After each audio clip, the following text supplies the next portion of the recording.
সম্মানিত ভাইরা, জামাত ইসলাম কেমন ইসলামী দল আপনারা সেটা বোঝার জন্য আপনাদের আজকে আর ওয়াজ করব না, ছোট্ট একটা ভিডিও দেখাবো। হলো দয়া করে ভিডিওটা দেখেন, আর ভিডিও দেখার আগে আমার চ্যানেলটা সাবস্ক্রাইব করেন। দেখেন ভিডিওটা, দেখেন যে এরা কেমন ইসলামী দল। বরিশালিয়া মনুরা কেমন আছে? সবাই ভালো আছেন? অনেক জায়গায় গেছি, অনেক জায়গায় কথা কইছি, নিজের জায়গায় এই এককালে শক্তি বাইরে গেছে, আর নিজের বুইনেরা দেখে শক্তি বাড়ছে না। সবাইকে আসসালামু আলাইকুম। মিস্টার ইবলিস ওরফে আজাজিল এখন আর আজাজিলগিরি করে না, এখন আমাদের জামাতের ভাইদের আজাজিলগিরি দেখে।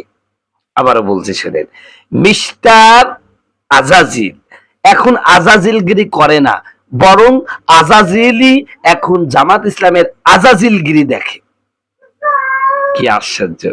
হাজারো হুজুরের মধ্যে এক হুজুরনি বেপর্দা হয়ে বক্তব্য দিচ্ছে, আর আমাদের হুজুরেরা তার ডানে বামে বসে, সামনে পিছনে বসে সমানে হুজুরনির বক্তব্য শুনতেছে। আমার কাছে মনে হচ্ছে কোরআনুল কারীম থেকে যে পর্দার আয়াতটা আছে, জামাতের জন্য মনে হয় কোরআন থেকে এই আয়াতটা মানসুখ হয়ে গেছে, রহিত হয়ে গেছে। এখন মনে হয় কোরআনুল কারীমে এই আয়াতটা নাই, আর থাকলেও জামাত যেই কোরআন পড়ে সেই কোরআনে মনে হয় এই আয়াতটা নাই। আছে নাকি? যদি থাকতো নাম দিয়ে ইসলামী দল, নাম দিয়েছে কি দল? ইসলামী দল, অথচ ইসলামের নাম গন্ধ নাই। যদি ইসলামী নামটা না দিত ভাই, ইসলামী দল না দিত, তাহলে আলোচনা করতাম না। এখন আমাদের জামাতের যারা বট ভাইনি আছে, ওরা কি বলবে জানেন? এই হুজুর, তুই খালি জামাতের পিছনে লাগিস কেন? আরে ভাই, আমি জামাতের পিছনে কেন লাগবো? তোমরা ইসলাম নামটা বাদ দিয়ে দাও। তুমি ইসলাম নাম বাদ দিয়া, ইসলাম নাম দিয়া অনিসলামী কাজ করবা, আর আমি কথা বললেই দোষ। তুমি অকাম করবা, সমস্যা নাই, আর আমি অকামের কথা বলে দিলি আমার দোষ হয়ে যায়। এই যে কাজটা করলা, কানে পামে সব বড় বড় সুন্দর সুন্দর দাড়িওয়ালা হুজুররা বইছি, মাঝখানে এই হুরকে নিয়া হুর বক্তব্য দিচ্ছে, আর আপনারা কি সুন্দর করে শুনছেন। সামনে হাজার হাজার টুপিওয়ালা সুন্দরভাবে আমাদের এই বোনকে দেখতেছেন। আমার বোন বলছেন, এ বরিশালের মনুরা, তোমাদের বোন এখানে আইছে, ভাল লাগছে?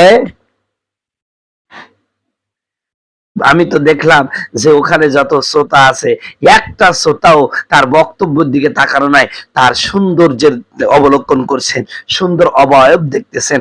ডাক্তার মানুষ সব সময় এসির মধ্যে থাকে, সেই এসির সৌন্দর্য তারা দেখতেছে। এরপরও আমি ভালো না, আমি তো বলি, আমি তো ভালা না, ভালা লইয়া থাইকো। আপনারা আল্লাহর বিধান নিয়ে তুচ্ছ-তাচ্ছিল্য করবেন, আল্লাহর ফরজ বিধানকে কোনো দামই দিবেন না। ইসলাম, তথাকথিত ইসলাম কায়েমের নাম করে আজকে ইসলামকে শেষ করে দিচ্ছেন, আর আমরা কথা বলবো না? আমরা কথা বললেই দোষ। সম্মানিত বন্ধুগণ, আমার ভাইরা আমার, জামাতের ভাইজানদেরকে বলছি, ভাইরা আমার, আপনাদের প্রতি আমার কোনো ক্ষোভ নাই, ঘৃণা নাই, বিদ্বেষ নাই, হিংসা নাই। আমার সবচেয়ে কষ্ট লাগে, ইসলামী দল নাম দিলেন, অথচ ইসলামের কোনো কিছুই মানেন না। খালি নামাজ রোজা হজ যাকাত করলে ইসলাম হয় না, মাথায় টুপি পরলে ইসলাম হয় না, লম্বা দাড়ি রাখলেও ইসলাম হয় না। আল্লাহ কোরআনুল কারীমের মধ্যে ওয়াজ করেছে, উদখুলু ফিস সিলমি কাফা, ইসলামে পরিপূর্ণ দাখিল হও। কিছু মানবা, কিছু মানবা না, হতে পারে না। আল্লাহ রাব্বুল আলামিন বলেন, আফাতুমিনু বাদাল কিতাব, কোরআনের কিছু অংশ বিশ্বাস করবা, ওয়া তাকফুরুন, আর কিছু অংশ অস্বীকার করবা। এমন সুবিধাবাদী মুসলমানের ইসলামে কোনো জায়গা নাই, কোনো জায়গা নাই। জামাতের ভাইয়েরা, আপনারা যেমন রাষ্ট্রে ইসলাম কায়েম করছেন, ওটা যেমন আল্লাহর বিধান। মসজিদে নামাজ পড়তেছেন, এটা যেমন আল্লাহর বিধান, ঠিক তদ্রুপভাবে নারীদেরকে পর্দায় থাকতে হবে, এবং নারীদের কণ্ঠগুলো পর্দা।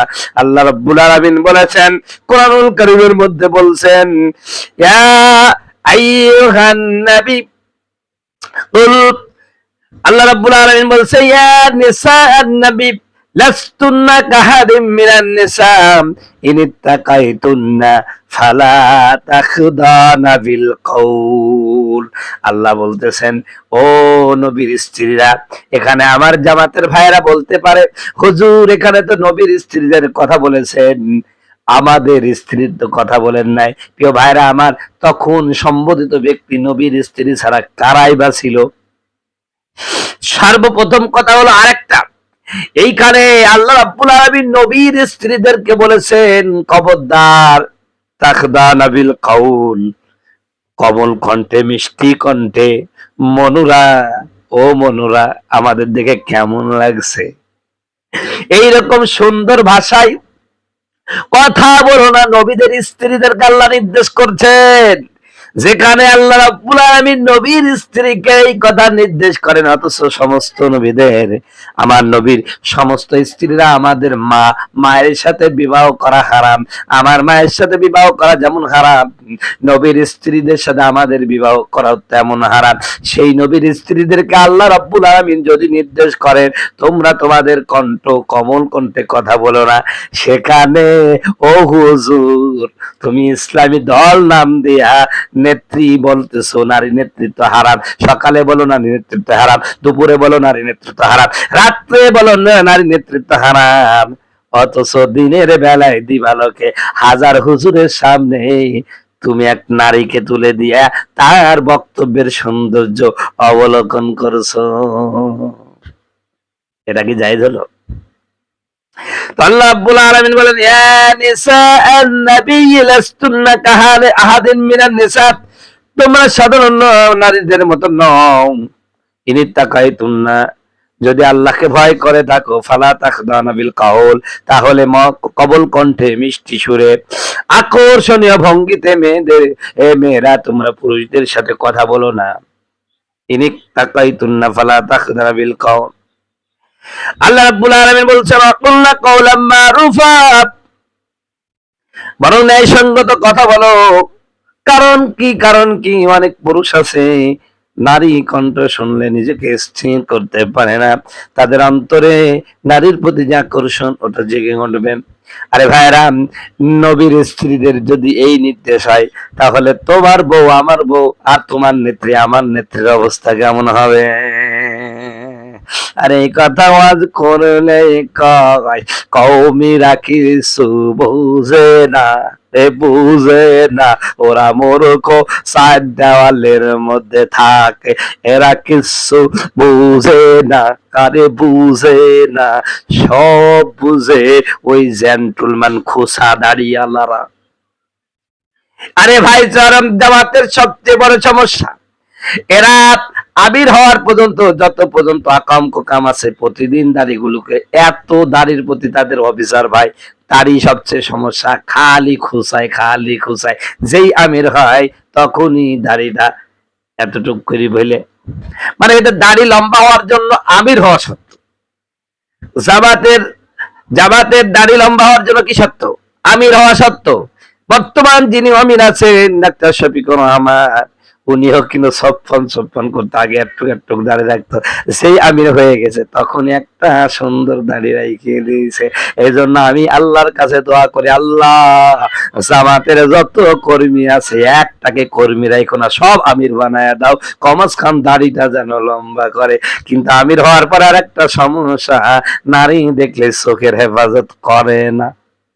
অথচ আল্লাহর কোরআনে বলছেন, আল্লাহ বলছেন কুল্লিল মুমিনিনা ইয়াগুদ্দু মিন আবসারিহিম, আল্লাহ বলেন ও মুমিন নারী মুমিন পুরুষেরা শোনো, পরনারী থেকে তোমাদের দৃষ্টি অবনত করো। আমাদের আমির হতে পারে, দাড়ি লম্বা হতে পারে, কিন্তু চোখের হেফাজত হচ্ছে না। এজন্য জামাতের আমির মহোদয়কে বলবো, ও আল্লাহর কাছে দোয়া করে, আল্লাহ এরা জামাতের আমির হলে লম্বা দাড়ি যেমন রাখে, ওরা যেন আল্লাহ তোমার দেওয়া ফরজ বিধান পর্দাটাও যেন বুঝে। সকলে বলুন না আমিন আমিন।